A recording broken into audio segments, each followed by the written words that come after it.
What's going on, everybody? Mortem here, this time bringing you my first impressions for Of Ash and Steel, a title which technically released yesterday, but I've had a bit longer than that thanks to a review key provided by, of course, the game's publisher, TinyBuild. However, despite all that, this is a first impressions, and I have played the game for about 35 hours or so, which is a little unusual, and we're going to get into the why of that, but I'm definitely not done with this title. But realistically, there's a lot to know. For starters, this game is very clearly inspired by things like Gothic in particular, and much like Gothic, if you are into that very specific sort of subsection of RPGs, I think you're probably going to love this. However, much like Gothic as well, it has, I would say, some jankier mechanics, some technical problems we're about to get into, and some other things that are going to hold it back from being, I would say, a widespread success, let's say. And yet, in spite of that, I still think it's worth playing. Not, however, before we touch on probably the most important part, because while I do enjoy this experience overall, it absolutely has to be mentioned that this game is buggy. Now, the sort of base full game price for this is $30 US, so it's not a particularly expensive title. It's also on a 20% launch discount, and while it certainly is buggy, I have yet to find anything actually game-breaking. But what do I mean? So, everything from animations, freezes, stutters, FPS dips, crashes to desktop, basically everything you could think of that isn't full-on game-breaking I have seen at this point, however. And when I go to review this in full, that's certainly going to be a big part of it. You add into that general bugginess a very sort of no hand-holding approach to the game, and my own decision to play the game on its hardest difficulty, and it's been a bit of slow going on my part. But what do I mean by no hand-holding? Well, you will eventually get a map, from what I understand, at the end of Act 1, except the thing is, without a map, you're pretty much flying blind while you try to complete pretty long quest chains in order to get to the point where you're like recruited into one of the factions, which is where you get the map, from what I understand. The thing there being that, much like Gothic, you can seemingly do much of the side content before that point, and the quest chains are long, and you're trying to figure out the island, and I imagine the first playthrough in particular is going to be what is brutal for people, with subsequent playthroughs being much faster once you know where everything is. So with that stuff out of the way, and up front first, I also want to mention that I'm honestly having a blast. I love this kind of thing. From the slow rise to power, the slow conquering of combat, having to figure out where you are, uncover the lore of what's happening, what is going on,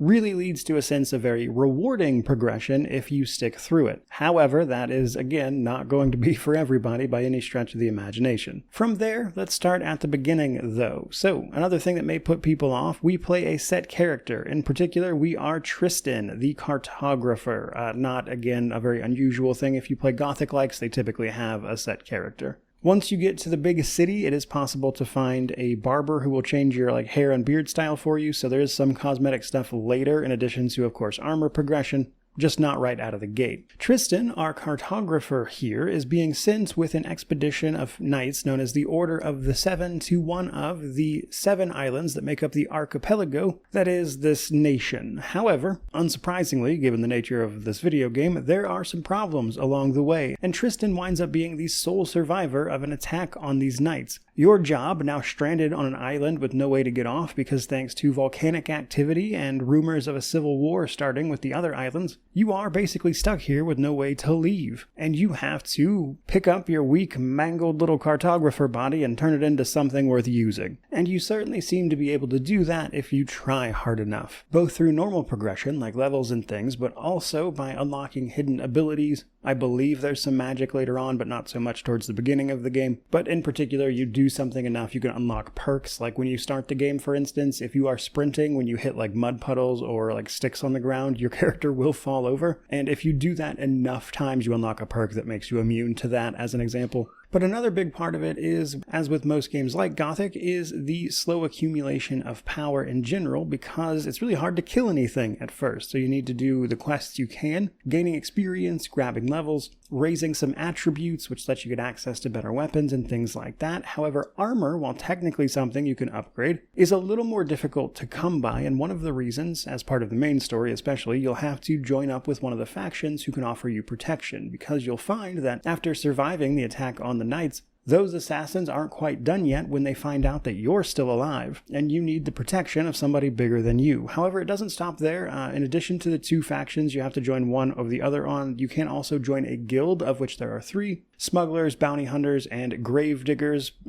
What they do is pretty much in the name there. And that's a lot going on, but I do think it can get pretty immersive if you let it, in the sense that, without a map, especially at the beginning here, you are quite literally lost because you don't know where you are. Quest instructions can be a little frustratingly vague, however, I do think they could have done a better job of directing you to things, and I understand that's the point of this kind of thing. However, if you're going to go with like a no map, no quest marker type of deal, even for a little while, you do need to give better directions, as far as I'm concerned. In fact, what I'm working on right now is trying to find a couple of things so I can advance the main story, which even for me is a little more frustrating than it is fun, frankly. And yet, in spite of that, as I mentioned, there's a really rewarding sense of progression once you do it, because just something like getting your first set of armor and out of these rags you find yourself in becomes like this really big moment. And then when you start getting stats up there and using some weapons and being able to actually kill some things, you've actually made quite a bit of progress, really, even if it is a bit slow. And all of that says nothing of the world itself. There's a bunch of stuff to interact with here. The map is actually big, which is one of the things that makes the lack of a map or anything like that such a consequence, because there is a significant amount of stuff to sort of find and memorize the layout of, and with confusing directions, it's even worse. But luckily, that map is filled with content. All sorts of side quests, some mini games like a fist fighting one. You can even find and buy a dilapidated home that you can then fix up, which is worth doing because that gives you permanent upgrades. I'm actually almost done with that myself. All as you get to the bottom of the initial conflicts, like how all 3 of the guilds kind of hate each other, the back and forth between the 2 factions, the Order of the 7 Knights, as well as the Free Hunters, who have had some success here being free, as they are actually trying to fight off some of the blight which is going around, which is another of the island's problems, seemingly causing these undead to pop up. This game also plays into movement a fair bit. There's like some jumping involved in like acrobatics type of things where you have to like scamper your way up things, and if you fall you'll probably die. Another reason to explore and meet all these people, however, is that leveling up and gaining attributes is not enough. You need to spend gold and have the required attributes in order to find a trainer to teach you how to pick up and use your skill points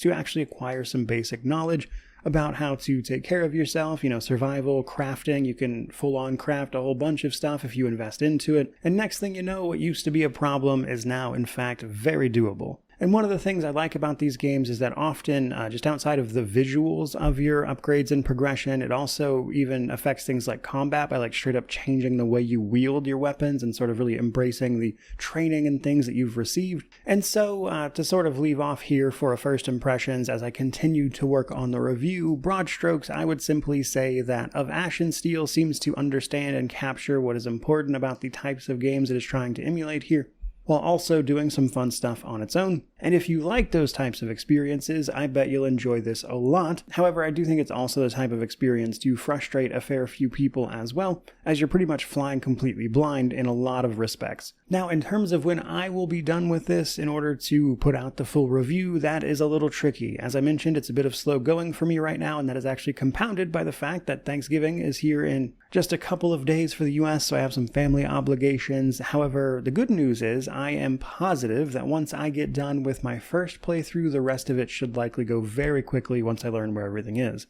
But altogether, it's really hard for me to say exactly when I'm going to be able to get this out there, but hopefully it won't take too long. But I do want to experience everything and see it for what it is. So with all of that said, hope you enjoyed the video, hope you're looking forward to the full review. But so far, having a blast, even if the game certainly does have some substantial problems like its technical state. But either way, let me know how you feel about it, especially if you've played it, which of course means to like, comment, subscribe, all that YouTube jazz. But regardless of any of that, truly, just thank you so much for watching. I really do appreciate it. May you wander in wisdom and have an amazing day.